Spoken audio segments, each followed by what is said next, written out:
Sugeng siang Bapak Ibu para sedherek ingkang dipun tresnani Gusti Yesus.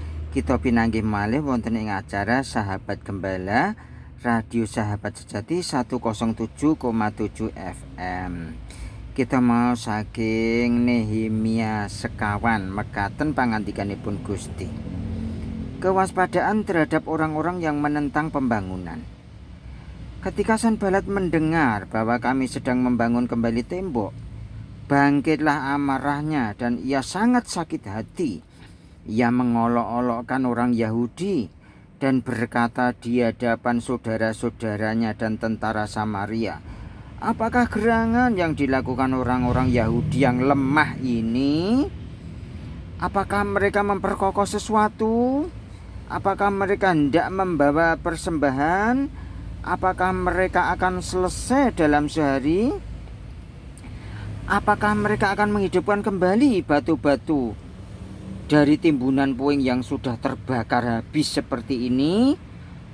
Lalu berkatalah Tobia, orang Amon itu yang ada di dekatnya, sekalipun mereka membangun kembali, kalau seekor anjing hutan meloncat dan menyentuhnya, robohlah tembok batu mereka. Nah, demikian ketika kita sebagai anak-anak Allah itu membangun sesuatu, mengikuti, terlibat di dalam proyeknya Tuhan, pasti iblis tidak suka kepada kita.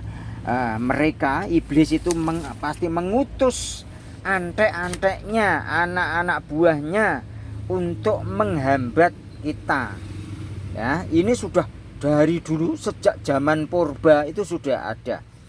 Nah, Nehemia ini adalah seorang Yahudi yang ikut terbuang ke Babilonia ketika bangsa Israel, khususnya kerajaan Yehuda, yaitu separuh Israel bagian selatan yang namanya Yehuda, ini makin hari makin memberontak kepada Tuhan yang mengeluarkan mereka dari tanah Mesir. Mereka tidak makin nurut, tetapi makin belasar, makin tidak mau diajar oleh Tuhan. Oleh sebab itu pada zaman Raja Zedekia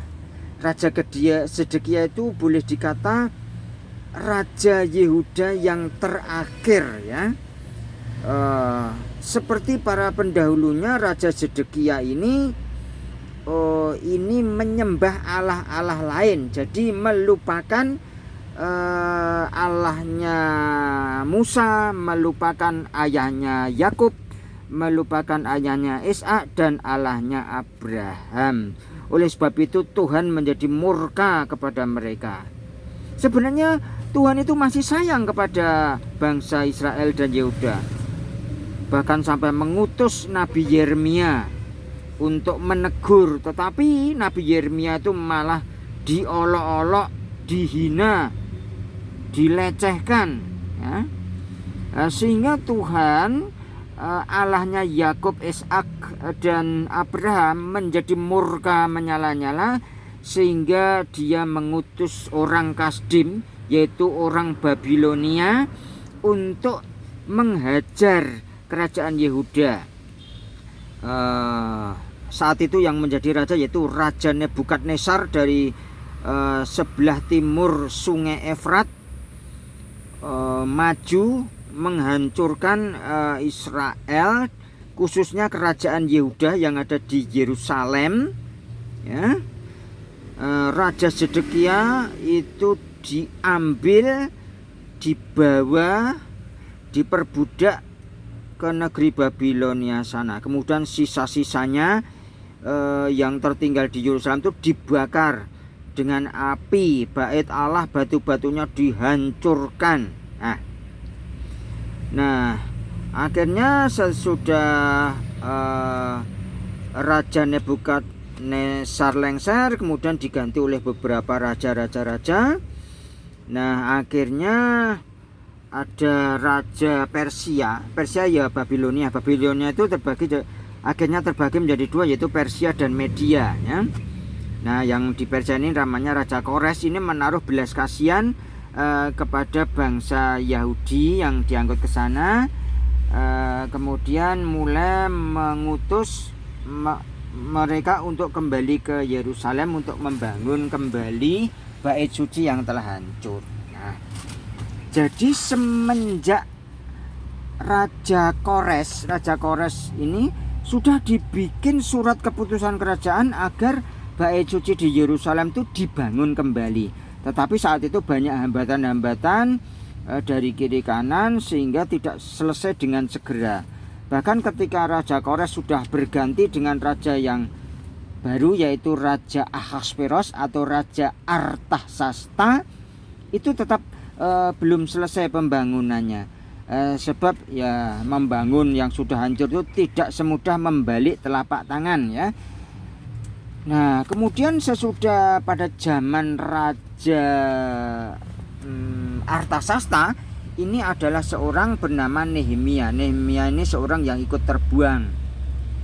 Nehemia ini seorang yang takut akan Tuhan.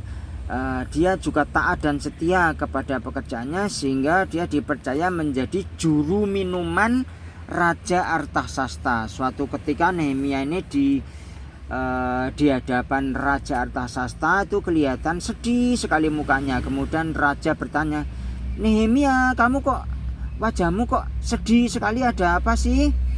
"Mbok ya matur, mbak ya ngomong." Akhirnya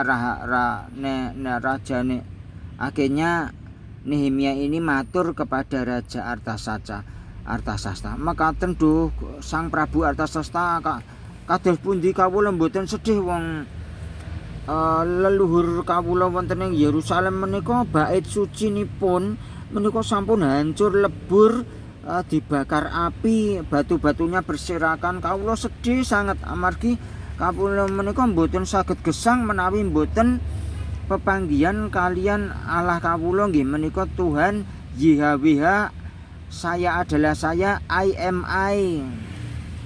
"Oh ngono to, jadi kowe sedih ki mergo bait suci Yerusalem kuwi wis hancur lebur. Ya wis ngene wae. Saiki kowe tak kongkon bali menyang Yerusalem, engko tak sangoni dhuwit sak cukupe. Engko yen kurang ya engko engko njaluk aku meneh. Kowe tak sangoni karo tak iringi nganggo prajurit-prajuritku ben kowe aman di dalam perjalanan ya." Amargi saking Persia dumugi Yerusalem menika tebih nggih para ibu sederek.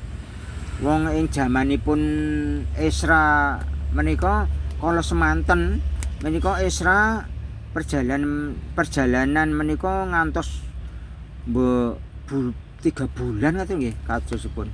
3 bulan menika nembe dumugi amargi kala semanten kan dereng wonten mobil. Nah saderengipun Nehemia menika sampun wonten nggih menika Esra menika nggih piantun kang ajri kaliyan Gusti Allah menika nggih